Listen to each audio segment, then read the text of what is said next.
एक शहर में एक मोची अपने परिवार के साथ रहता था। उसके घर के पास ही उसकी एक छोटी सी दुकान थी, जहां वह जूते बनाने और बेचने का काम किया करता था। जूते बेचकर उसे जो पैसे मिलते, उससे उसका और उसके परिवार का गुजारा चलता था। वह अपने काम पे निपुण था और मेहनती भी। इसके बावजूद भी एक समय ऐसा आया कि जब उसके बनाए जूते बिकने कम हो गए। जो भी बिकते वह बहुत कम दाम पर बिकते। उचित दाम न मिल पाने के कारण उसका धंधा मंदा चलने लगा। उसकी दुकान पर आने वाली ग्राहकों की संख्या कम हो गई। नतीजन उसकी जमा पूंजी समाप्त होने लगी। स्थिति ये आ गई कि घर चलाने के लिए उसे उसकी पत्नी के गहने गिरवी रखने पड़े और घर का सामान बेचना पड़ा। यह बुरा दौर उसकी चिंता का कारण बना। वह हर समय चिंता में डूबा रहता। उसे चिंतित देखकर उसकी पत्नी हमेशा ढांढस बांधती। देखिए, ऊपर वाला सब देख रहा है, उस पर भरोसा रखिए, यकीन मानिए सब ठीक हो जाएगा। पत्नी की बात सुनकर वह मुस्कुरा देता, लेकिन अंदर ही अंदर चिंता में घुलता रहता। उसकी दुकान में जूता बनाने का सामान भी खत्म हो चला था। तैयार जूतों में बस एक जोड़ी जूते बचे थे, जिसे खरीदने दुकान पर कोई ग्राहक नहीं आ रहा था। एक दिन वह अपने बनाए आखिरी जूते बेचने बाजार चला गया। जूते बिक गए। जो पैसे मिले उससे उसने घर की जरूरत का कुछ सामान खरीदा और घर वापस आने लगा।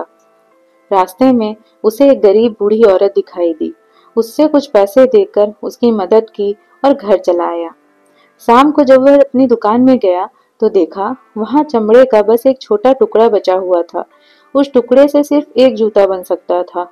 उसने जूता बनाने के लिए चमड़ा तो काट लिया, लेकिन रात हो जाने के कारण जूता नहीं बना पाया। अगले दिन जूते बनाने का सोचकर वह घर से आ गया। अगली सुबह वह अपनी दुकान पर गया तो चकित रह गया। जहां वह चमड़ा काट कर रखा था, वहां बहुत ही सुंदर जूते रखे हुए थे। इतने सुंदर जूते उसने कभी नहीं देखे थे।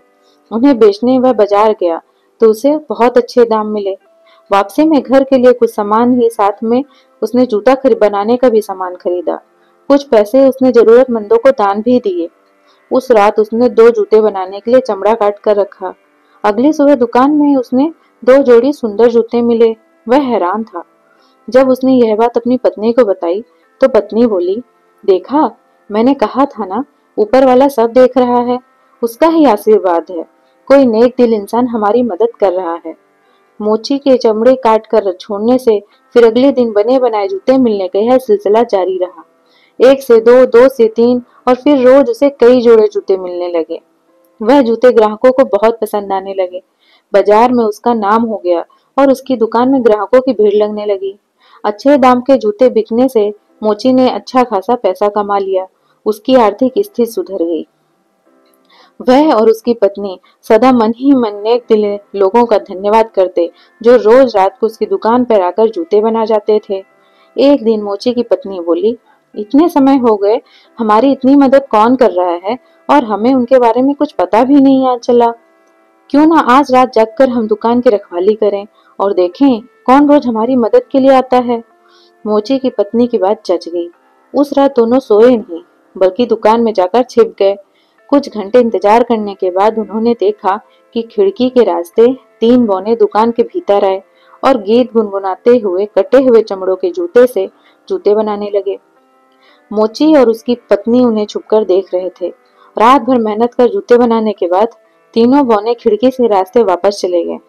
उनके जाने के बाद मोची और उसकी पत्नी आपस में बात करने लगे।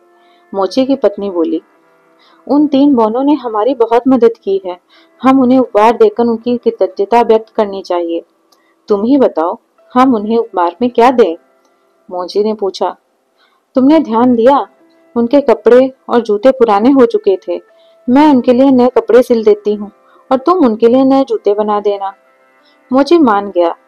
बाजार से सामान लाकर वह बौनों के लिए कपड़े और जूते बनाने लगे। कुछ दिनों में कपड़े और जूते तैयार हो गए।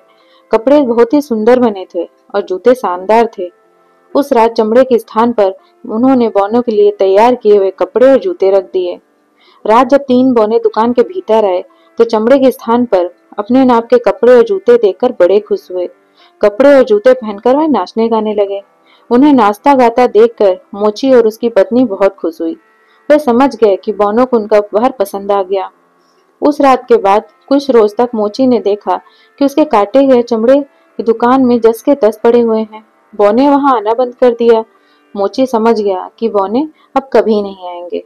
बोनो को मोची की इतनी मदद करनी थी वे कर चुके थे। अब मोची ने अपनी मेहनत से जूते बनाने का निश्चय किया। इतने दिनों में उसे ग्राहकों की पसंद नापसंद का अंदाजा लग चुका था और हुनर की उसमें कोई कमी नहीं थी। मेहनत से वह जूते बनाने की अपनी कला को और निखारने लगा। अब उसके बनाए जूते भी बोनो द्वारा बनाए गए जूतों जैसे सुंदर थे।